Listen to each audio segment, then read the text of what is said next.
Hello, everyone. We are talking about NFTs today. And my name is Richter. And I'm Kary Oberbrunner. And we are talking about why we're paying attention to NFTs. So, Kary, thanks for being with us today. Yeah. I'm thrilled. And here we are in Arizona. Oh, it's beautiful. We're at our friend Lee's house doing our little fireside chat. And what we're talking about is why we're paying attention. Yes. I mean, we have so many things we're doing. You're working with thousands of authors. Yes. I'm working with people around the world. Yep. But we're making room for NFTs in our business and in our life, I right? know. I'll never forget last March, I was in Miami and I heard the name NFT and I thought, what in the heck is that? And my host, Tyler, said it's a non-fungible token. And as he started to explain it, I thought, oh my gosh, this is going to change the world. And that was kind of the beginning of everyone learning, because that is the month that Beeple sold his for more than $69 million. That was Made crazy. headlines everywhere.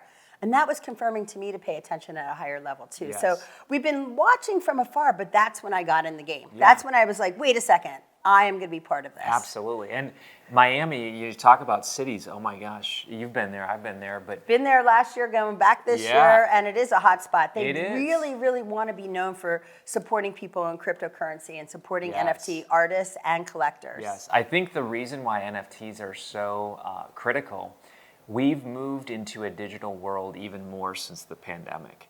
We used to tell... I mean, we call them Zoom towns, right? That's Because true. almost all of our meetings that we were flying and going to were meeting on Zoom. That's true. So that is a digital space. It is. And remember how we used to tell kids, don't sit so close to the screen? Today we're like, strap on a VR headset, you go to school on the screen. But I think NFTs, like the kids are showing up, and even the adults, with social currency. NFTs create social currency. Just like back in our day, people would wear jewelry or cars. Now you're pulling up with your digital wallet. That's and true. you're basically showcasing your assets. That's true. In my OpenSea right now, I have over 150 NFTs. And some of them are on the front, everyone can see, and some are hidden, just I can Wow. see. So we're selective with what we want to do with them. Yeah. But also, my team wants to create a gallery. Yes. But the beauty about the NFTs is not always the art and the gallery piece, it's what's behind it. What Yes. access do you have? Community too, right? The community, the access through either smart contracts or Yes. promises or unlockables. So what happens is it creates a way for having a deeper connection with the people we care about. And you can almost turn anything into an NFT. In fact, you wrote an article on that. It was fantastic. One of our friends just played a little guitar riff, and you said you could turn that into an NFT. I said, not just that, that riff is so good, somebody might want to use it over and over again. And this way, when they own it, now they own the rights to play it and use it over and over. You remember when NBA Top Shots came out, that whole thing last We saw them spring? in New York City. Did you? The CEO and founder was one of the speakers. I got to see him backstage. Yeah. And it was an idea, Yeah. and he got people behind him. He got collaborators, and now it's a movement. It's millions and millions of dollars. But The NFL's doing that too. They're selling their best plays as NFTs. that makes a ton of sense. I mean, think about this. You got my mind thinking. I know a lot of speakers. They could sell their best little speech. Absolutely. We're seeing it with Gary Vaynerchuk right now. He is not only doing it as a speech, he's using an NFT at the end to authenticate that that speech is actually him. Ooh. In fact, one of your teammates, Ian, was telling me that with manipulation these days, anyone can kind of make anyone say anything. And so in the future, you're going to actually issue a statement with an NFT so people know, oh, it wasn't doctored up. Absolutely, especially like celebrities or Yeah. politicians. Politicians, Where yeah. somebody might come in and have fakery behind the scenes, and now they could say, wait, I didn't validate that, that's not me. Whereas this one I did validate, that is mine, and I own it 100%. Do you think there's any industry that won't have NFTs? I mean, I'm trying to think of things, but...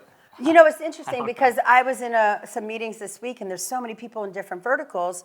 And actually, you mentioned Ian, and one of the things he says all the time is not everything should be an NFT. It could be, it doesn't could be. mean it should be. Interesting. And so, yeah, I think there's going to be filters that go through. And also, it's going to be up to the value that the community Yeah. puts on it.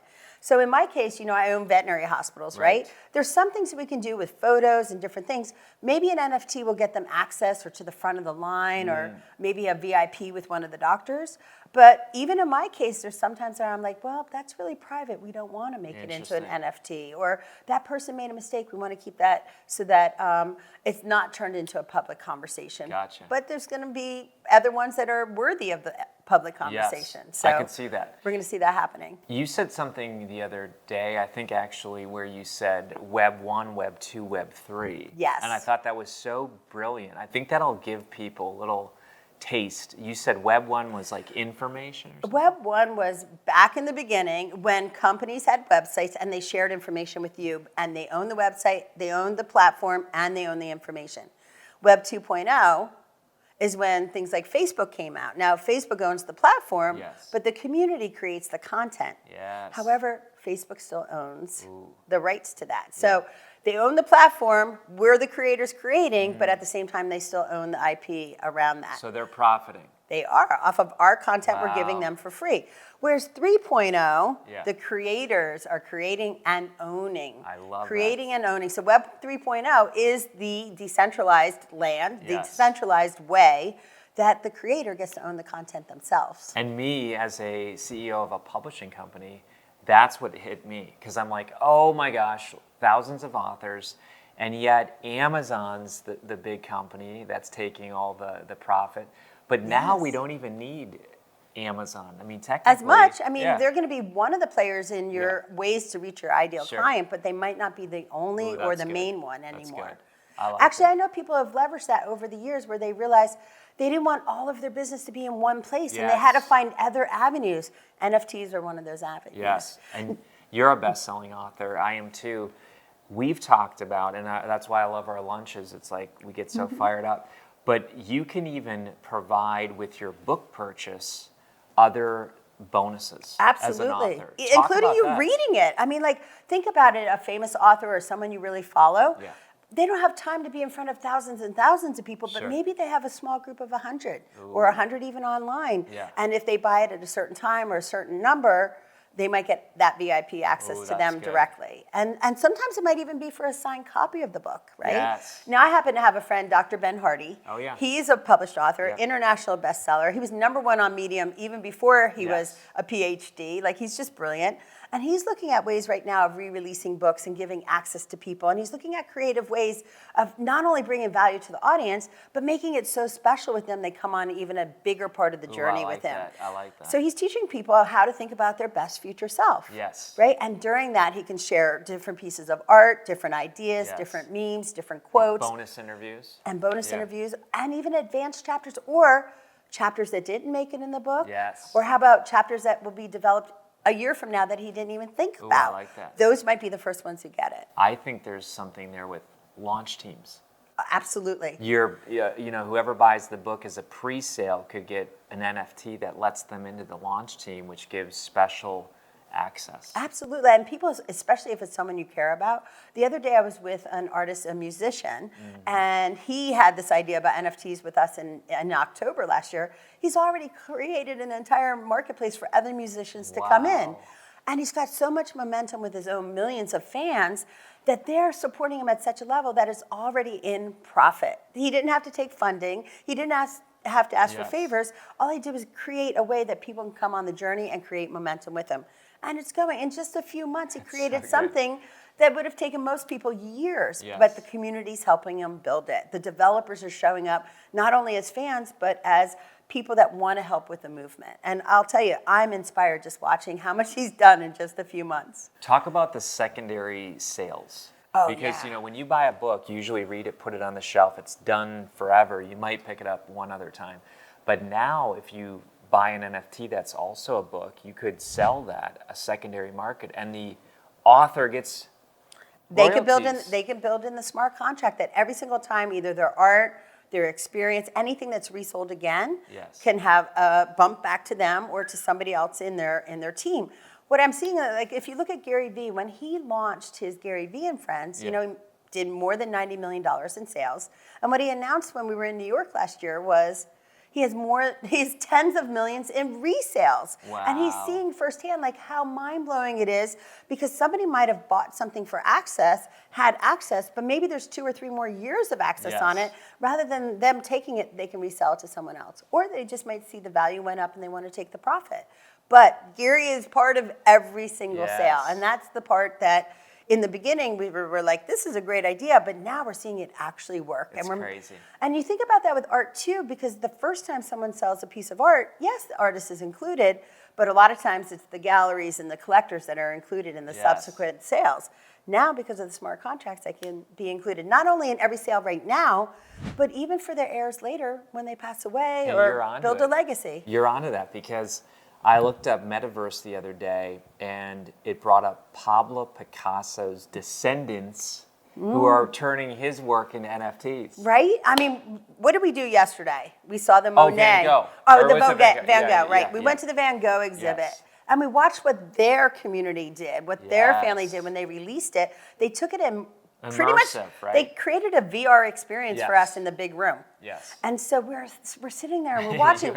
It used to be a stagnant piece of art, but they took some license because they own the IP, and they were able to turn it into something even better. Now, I don't think they thought about it years ago, but because of technology, because of the audience, because of the experiences, because people want experiences, it was perfect timing now. And you and I are sitting there and we're geeking out because we said, oh my gosh, they could have turned that ticket into an NFT. Right, and maybe only 10% of those people bought that ticket, but we got a bonus when we got in. They gave us a little cushion.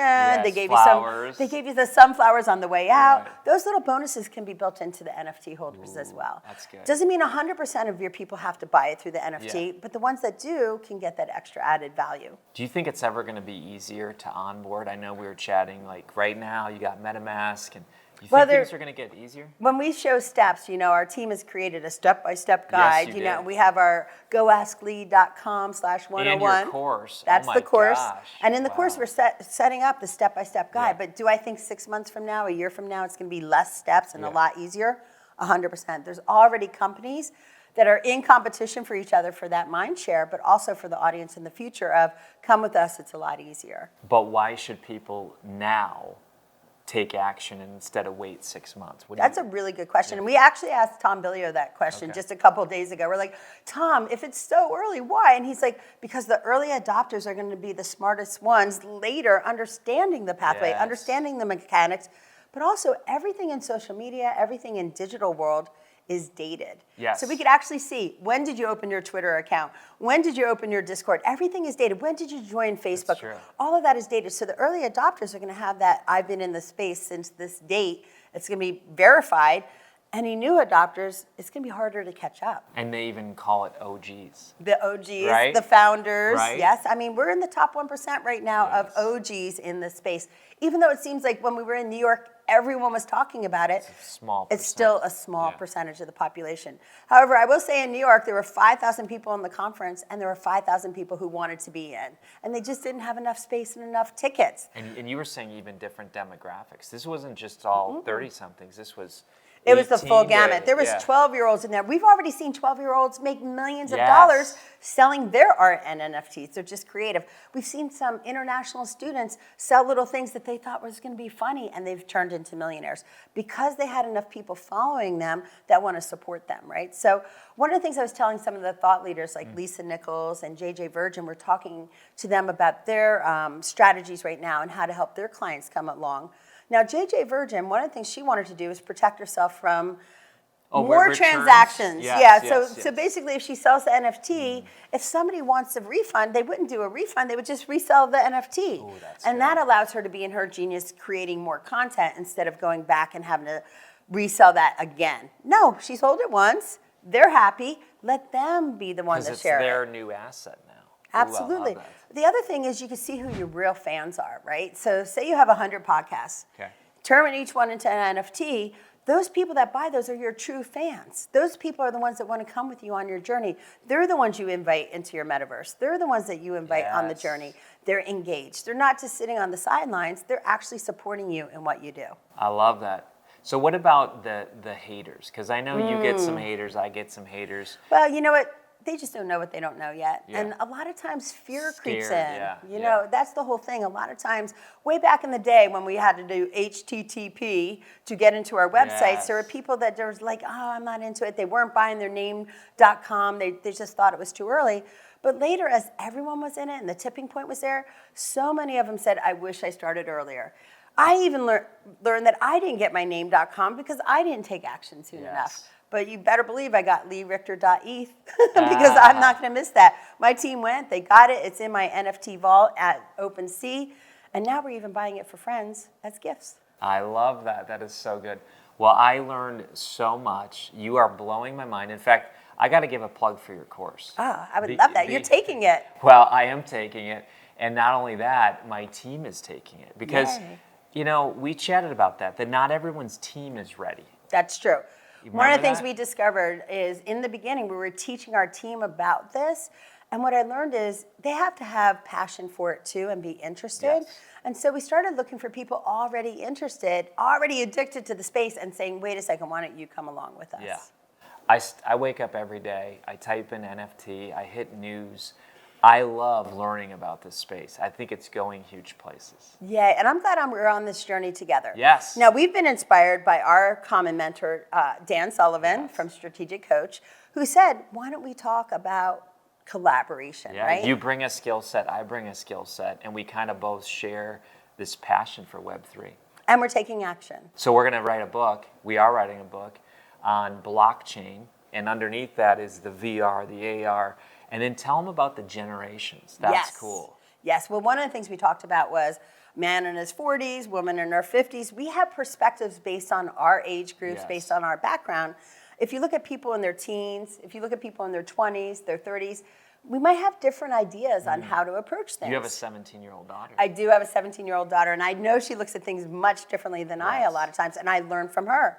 So one of the things we're doing is creating focus groups, and actually you can apply to be part of that focus group as well in every age group. And so when we're answering questions from my perspective, from your perspective, we get that, but what about a 20-year-old perspective on the same topic, or a 30-something, right? So we want to see what's each decade think about that. And as we're developing new things we can't even imagine or new things we're going to discover, they can say how it affects them or what they think. Are they fearful? Are they excited? Are they curious? Who's their collaborators?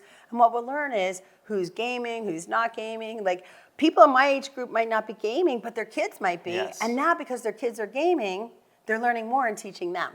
So I think what we're going to see is as this develops more and more what each generation and each decade is saying, but then now we can take that and cross-pollinate. I can think, wait, that's what 20-year-olds are thinking. It's really successful. Let me adopt that mindset. I love so that. we could be curious, but also collaborative in many, many ways. And I don't think it's just a young person's thing at all, because I'm chatting with people.